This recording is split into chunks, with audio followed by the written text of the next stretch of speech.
today in Rich in Relationship. We're going to talk about why confusion, being reactive, and resentful are often rooted in lack of clarity about your values and what to do about it. If you're constantly trying to do the right thing in your marriage and you still feel like you're failing, it's probably because you haven't defined what right truly means to you.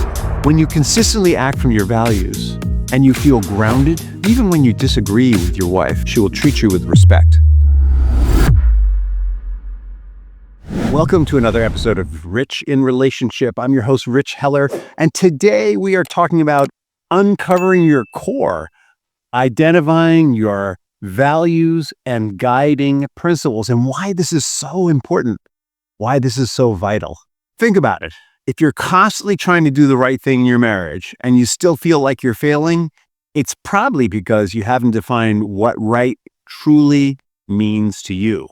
When you're aligned with your core values, with the principles that you live your life by, every decision in your relationship and your life becomes simpler, clearer, and more impactful. It suddenly matters less what other people think because you know what's right. Your confidence rises, your leadership becomes natural, and your partner starts to trust you more deeply even when they don't agree with you. You were probably raised to focus on achievement, not alignment. Most of us were, to be honest. Success, success, success. Get good grades. Hit your goals. Score that goal. Or it might be, where's your true grit? Go find that true grit. Push through even when it's hard, even when it's painful. Keep pushing through. The worse you are at something, the more you need to work at it. When really, what we needed to focus on was not goals, grades, or grit, but who are you becoming and how is this process helping you get there? Rediscovering values allows you to operate from being, not just doing. It unlocks a truer version of strength. The fact is, when we do things without thinking about how we're being, what we're feeling, where we're coming from, and where we're going, when our doing becomes mechanical, we often get results that we didn't want or ask for or even suspect would come up. And in some way, we feel betrayed. There is a vast cultural silence around emotional identity for us men. It's huge. No one talks about it. Oh, we're very fast to talk about toxic masculinity. Anything that's appears to be critical or threatening towards women, immediately toxic. But how much are we talking about? What are we going to call it? If it isn't toxic, it's nurturing masculinity. It almost sounds like a contradiction, doesn't it? The fact that it sounds like a contradiction tells you there's something very wrong in our culture. The unconscious adoption of values from parents, media, religion, or peer pressure is also something we don't talk about much.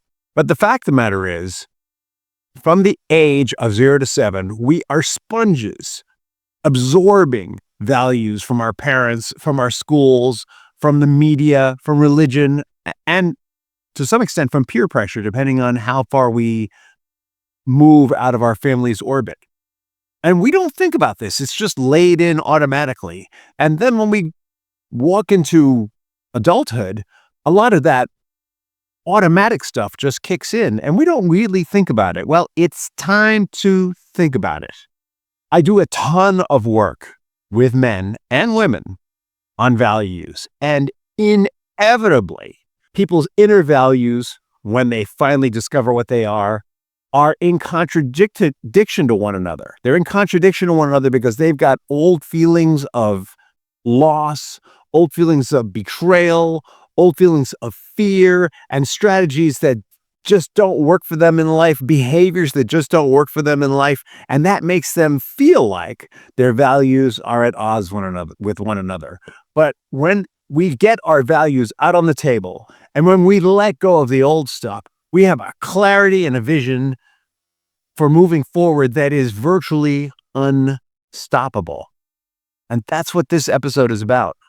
If you don't know what drives you, how can your partner trust you to lead or stand firm when things get tough? Knowing your values gives you a clear inner compass, and that consistency builds trust, especially in emotionally turbulent times. What are some of the signs that you don't know your values? Some of the signs are that you get into arguments about who's right. If you getting into an argument about who's right, then you don't have conscious connection to the principles and values that are important to you. If you're trying to convince them to do it your way, then there's some insecurity that's getting in the way of you living from that place of your true values and your true principles. Or it might be that you're asserting values and principles that you think are right, but you don't really feel are right. So I want you to think about values versus principles versus preferences. At our core are values. What's a value? A value is what's important to us. It sounds like such a huge word. It's actually so much easier to uncover values than one might think. There are huge value lists you can go through and just pick out the ones that jump out at you. The chances are those are your values. You could ask yourself a question like, what's important to me about marriage? And just start listing single words that represent what's important to you about marriage. Now, I'm going to warn you that when you do this kind of exercise, a lot of what we think are our values are driven by old hurts and fears. If what's important to you about marriage is trust, the chances are you've had a lot of experience where trust wasn't happening, and that's why it's become important to you. Underneath values are usually our emotional state and what we grew up in. Values come out of that, and then those values drive our preferences. What are the situations we prefer? Now, how is a preference, not just situation, let's not just run away from that, situations that we prefer, preferences in people, preferences in things that we want to learn and don't want to learn. Now, how does that differ from principles is what I was going to ask. Principles are laws or morals is probably a better word that we've drawn out of the combination of our experiences, the values that have been driven by those experiences. They're like the lessons that we've learned. Those principles come out of that. So a principle might be, this is a very broad 10,000-foot principle. What goes around comes around. What you put out is what comes back to you. That's something we've all heard, and we've all experienced it. When we walk out pissed off, we draw a lot of pissed off reactions. It's just kind of a fact that we all acknowledge. Other principles might be situational. There might be principles that you derive from life learnings, and those principles or life learnings guide you from not walking into those situations again in the future. Values shape behavior. They influence emotional expression, and they serve as the foundation for boundaries and intimacy. We often pick partners who share the same values as us. There's a saying that opposites attract, but the truth is we are drawn to those who are more like us. We pick partners who have strengths that we don't, and when we're fighting with them, they seem like opposites, but the truth is, you've picked your partner because you share certain core values. The conflicts that you seem to experience around values are not because you don't have the same values. It's because your values are prioritized differently. People have different orders, prioritizations for their values, depending on their history and what makes them important to them. These values shape our behavior. They influence our emotional expression. If we see something that's out of alignment with our values, we get disturbed by it in some way, shape, or form. When we look at video of people who have died at war, pretty much all of us feel some form of empathy, compassion, maybe even fear over that. And our response, our emotional response, is driven by this inherent value of life that we don't really want to see people die. That's most of us. Some people value death. Most of us value life. So without going too deep into that, let's talk about some examples of core values. Integrity, freedom, loyalty, growth, legacy. These are values that may or may not be important to you. And there are lists of hundreds of values that you can read through and pick from. There are exercises we can give you here that will help you get in touch with your values. And I'm going to warn you that without doing some of the work to release some of the old stuff, I think in the last episode we talked about taking an inventory. The inventory process is a step towards releasing old stuff.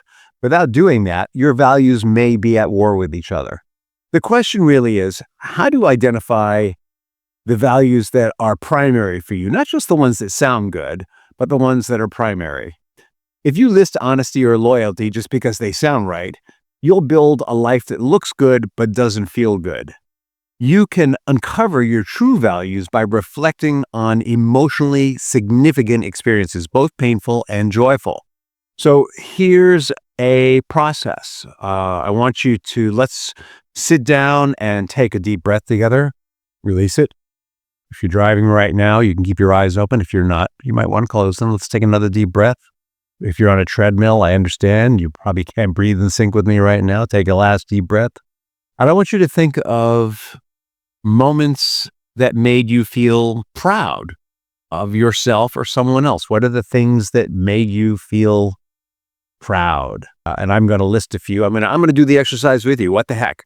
Some things that made me feel proud are when I launched my first podcast, I was proud that I aired it out. As flawed as it was, I was proud that I took that step. When my son graduated from high school, I was proud of him that he had, he got a GRE. I was super proud of him. I never thought he would do that. When my daughter had her first child, I was proud of her. And as I watch her raise that child, I'm proud of her. My other children have had, I saw a daughter on stage, I was proud of her. When my wife recognized that she had a successful business, I was proud of her. Now, think of moments that made you feel betrayed. What are some moments that made you feel betrayed? I felt betrayed when my father had to leave the country and we were penniless. When else have I felt betrayed? I felt betrayed when a girlfriend of mine clearly was enthralled with another guy and eventually left me for him. What's a third example of betrayal? I felt betrayed when I was driving down the road and somebody cut me off. Now, what are the patterns or themes that show up in each of these? Well, clearly, in my examples, I don't know about yours, but you think about what are the patterns. In my examples, what made me feel proud was the sense of accomplishment, the sense of overcoming something that was hard emotionally or physically. So a value that I have is follow through. A value that I have is commitment. A value that I have is completion. A value that I have is overcoming. Let's talk about betrayed. A value that I have as a result of that is trust. A value that I have is forgiveness. A value that there are values that come out of those experiences. You see how this works? Our values very often come out of the formative experiences of our life. And so if you go through the formative experiences of your life, you can start to identify patterns or themes that show up there. And you can distill those words into 3 to 5 core values. So let's talk about my good friends, Brad and Gwen. For those of you who are new to the podcast, Brad and Gwen are the names that I give to case studies or former clients. Brad and Gwen mostly are composites of other clients. If you're listening to this and you're a client and it sounds like you, it isn't. It's you and 16,000 other people I've worked with. But the reason why I talk about Brad and Gwen is I preserve the anonymity, I protect my clients. They've put trust in me. And so I don't connect them. I never tell their stories. I never connect their stories to them. But instead, I've got Brad and Gwen, who are oddly real and oddly not. So Brad and Gwen, their children were launching into the world. And Brad realized that his sense of legacy was being fulfilled. Not only, he wasn't just free, but he had a sense of legacy. But Gwen, on the other hand, felt loss at their children being launched into the world and So she felt protective. She felt a need to be supportive and nurturing them as adults. And while this was going on in the backdrop, both Brad and Gwen's parents were faltering and becoming weaker. And so this was bringing up a commitment to doing unto others as you would have them do. Brad and Gwen started to think about what would it be like when they were that age? How would they like to be cared for? And so even though they became empty nesters, at the same time, they found out that they had a new role, that they were the stewards of their families at this point. Their children were independent. Their parents were less independent.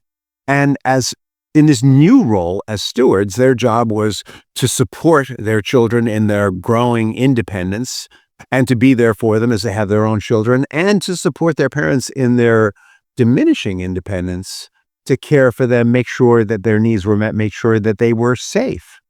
And so value words would be safety. Value word, freedom and legacy were important, but the word success had a whole new meaning for them. Instead of success being financial success, and instead of it being accomplishment, it became about the forward movement of their family and caring for the members of the family who were moving on to a new kind of existence, not in this world, I'm going to call it. In order to get to that place, Brad and Gwen needed to do a lot of work. They were fighting at first about both these situations. And some of the fights were about what should they do with the home that they raised their children in? What should they do with the ailing parents? Should they have them move in? Should they send them to nursing homes? There was a lot of discussion and a lot of conflict. But out of that conflict came this new vision. And we worked together very intensely on this so that they could get to this place where they were clear about their values. They were clear about the principles that they were living by, do unto others as you would have them do unto you. That they were clear about the plan for how to take care of these things and how to distribute their finances and what was within their financial need, and that they were in alignment on it. They needed to do a lot of release work to get there. They needed to let go of a lot of stuff about their parents in order to show up for them in that way. They needed to let go of a lot of their stuff about who they thought they were supposed to be with their children in order to show up for them as stewards in their lives. If you're not living your values, you're probably feeling resentful, or maybe passive, or maybe reactive, even in what's supposed to be a successful, happy marriage. Maybe you've got all the accoutrements. You've got a nice house and a nice car and you're all dressed well. But somehow you feel resentment, or maybe you feel reactive, or you just feel, a lot of men just go numb. When you consistently act from your values and you feel grounded, even when you disagree with your wife, she will treat you with respect. And if she treats you with disrespect for some reason, you will know it's not about you. That's about her. When you're acting from your principles and values, and you know that the ground you stand on is bedrock for you in terms of values and principles, there's no need to fight tooth and nail or defend yourself because you're standing on bedrock. When you're standing on bedrock, it's easier for her to trust, respect, and partner with you. When you're standing on bedrock, she will even agree to go along with you and help you maybe in the things that you're not seeing. When you take that kind of stand in your partnership, it changes the whole tone of the relationship.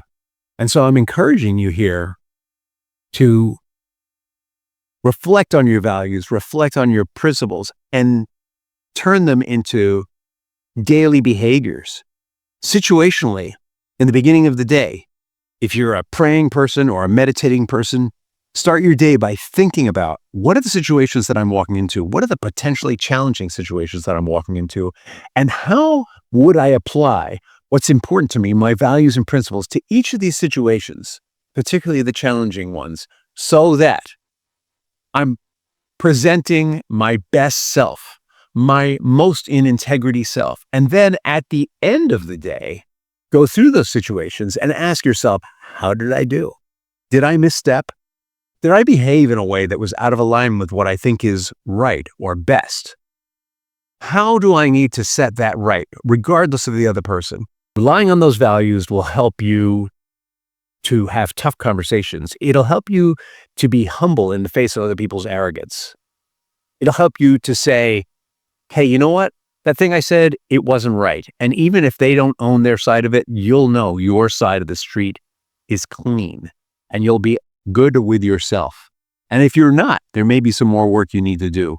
When you have clarity on your personal values and shared values, you can not only recognize their alignment in your marriage, but when they're out of order, when you have when her value 1 is your value 3 and your value 1 is her value 4, you will find a way to bridge that. I'm pausing here because I'm not sure if I want to keep going with this. I feel like the next piece I was going to share about is how to be more persuasive, but that's going to be in a coming podcast. So next episode is going to be about how to use values to guide tough conversations or boundary setting in your relationship. Right? And I want you to understand that boundary setting is a lot different than taking names and kicking butt. I also want to remind you that you don't have to do this alone.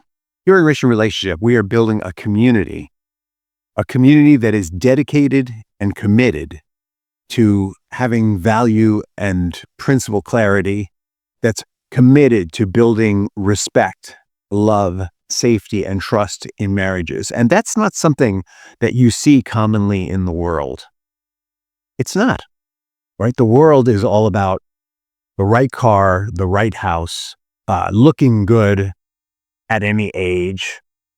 You go out and get surgery at a certain age just so that you can still look good. That's not what's happening here. Not that there's anything wrong with that, by the way. Right? I'm not judging people who have had surgery. I am saying that when that becomes your highest value, when looking good becomes your highest value, then you're going to be out of sync with other values that are important to you. And I recognize that there are people who earn a living by looking good, and they need to, and I do not criticize them in any way, shape, or form. But I guarantee you that the people who are successful in that lifestyle, truly successful, truly prosperous, have other values that are higher than that they're living by. And they maintain those values by surrounding themselves with like-minded souls. And so I'm inviting you to think about, who are the people in your life that you're surrounding yourself with? What would it be like to have people around you who are moving in the same direction you are, building you up and supporting you, instead of feeding false values? I'd like to hear from you about this. Reach out to me. Let me know. Comments on this podcast. Reach out to me on social media. Let me know what you think about this subject. In the meantime, have an amazing day and an outstanding tomorrow.